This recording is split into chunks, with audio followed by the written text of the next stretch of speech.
You know, we're meeting at a time where sustainability and the issues of renewable energy and carbon have really been much more in the news than probably they've ever been before.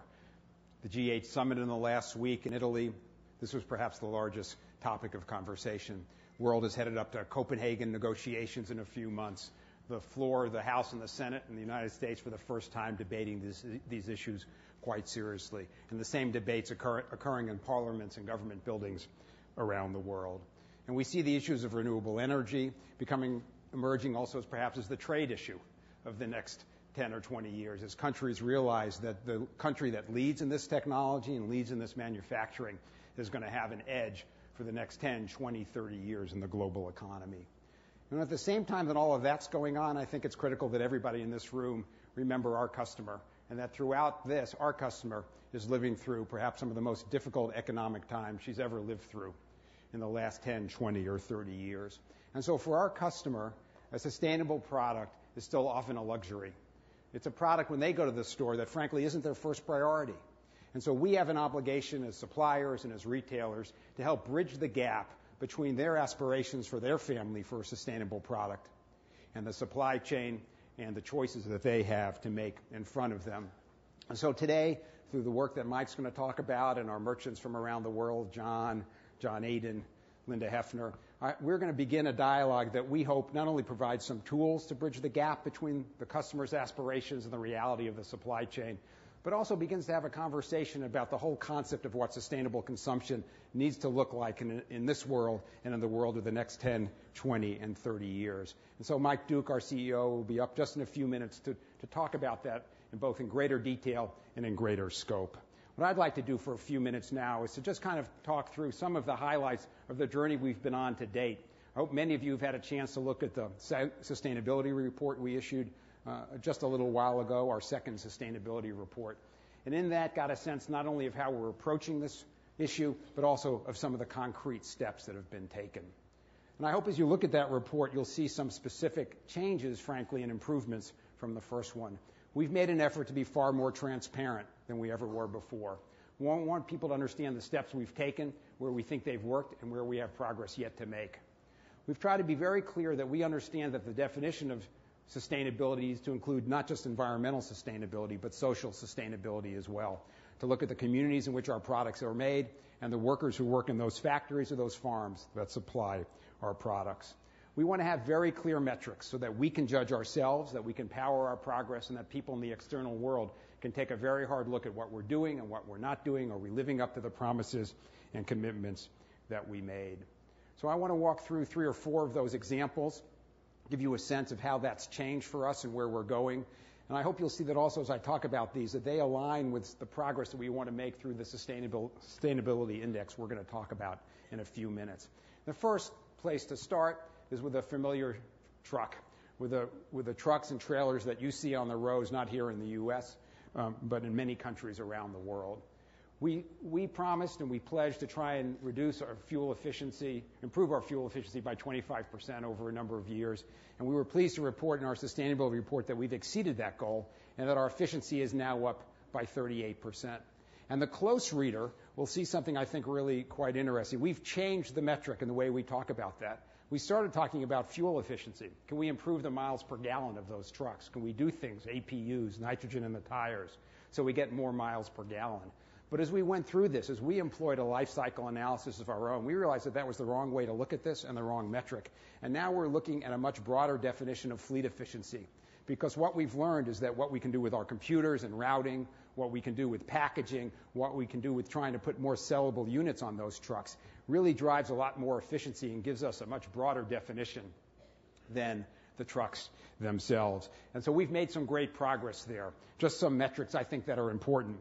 You know, in 2008 here in the U.S., we delivered about 3% more cases, but we drove 90 million fewer miles.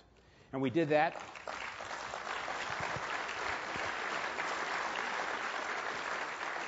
And I hope people will thank people like Johnny Dobbs and Chris and others who've really been at the forefront of pushing this. If we hadn't changed the way we load those trucks, if the way we had packaging, we would have had to drive not 90 million fewer miles, but 140 million more miles to have accomplished the same thing. So a saving of 230 million road miles, even before you get to the things we're doing to make those trucks more efficient. And one of the other interesting things, of course, is that this is not cost neutral, but it's saved us $200 million here just in the last year. And I think we're very confident that we're going to be able to continue to make progress in transportation, hybrid trucks, diesel hybrids, closed-loop recycling, the kind of things that folks in our transportation network and logistics are working on every day that are not only available to us, but importantly are going to set technologies that are available to the entire industry. The next issue I want to talk about briefly is waste. I think many of you are familiar that when Lee Scott stood here a few years ago, one of our overall objectives was to reduce our waste to zero, that no waste would go from our stores into the landfills. We've made tremendous progress there, and I think this year poised to make even more. And again, this is an example where taking a life cycle approach is what makes the difference, from packaging to recycling. And again, just a few examples. The most, I think, impressive number to me is that here in the U.S., we are now able to have redirected 57% of waste that typically would have gone from our stores and clubs to a landfill into recycling.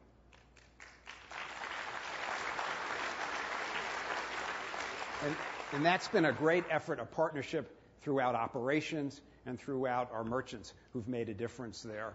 And when you look at that, we have diverted 57% of our waste, and it's been completely cost neutral. We were able to make this difference to the environment and do it in a way that did not cost this company any extra resources. And what's exciting, too, is that sometimes you get, in a sense, some unintended consequences or benefits you didn't quite see. So one of the things that we used to send to landfills, organic waste. Some people in the academics may call it organic waste. Other people call it food.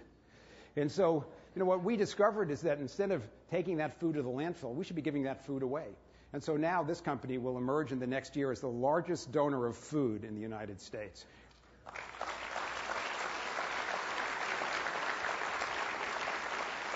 So not only have we solved an environmental problem, but we've made a difference socially as well. And this is a global effort. All of these efforts are global. And in this case, I think our colleagues in ASDA are the people leading this company forward. And our colleagues in ASDA recently opened a store where 95% of the waste streams that would have gone to a landfill are now diverted. And I think we'll see results like that here in the United States and elsewhere in the next several months. Our next example I want to talk to you about is jewelry. The issue of traceability in the supply chain is one of the most important issues in any life cycle of a product. How does a customer know that what they've bought, where does it come from, how is it mined, how is it farmed, how is it transported, how do they have a sense that what they're buying is something they can be comfortable with?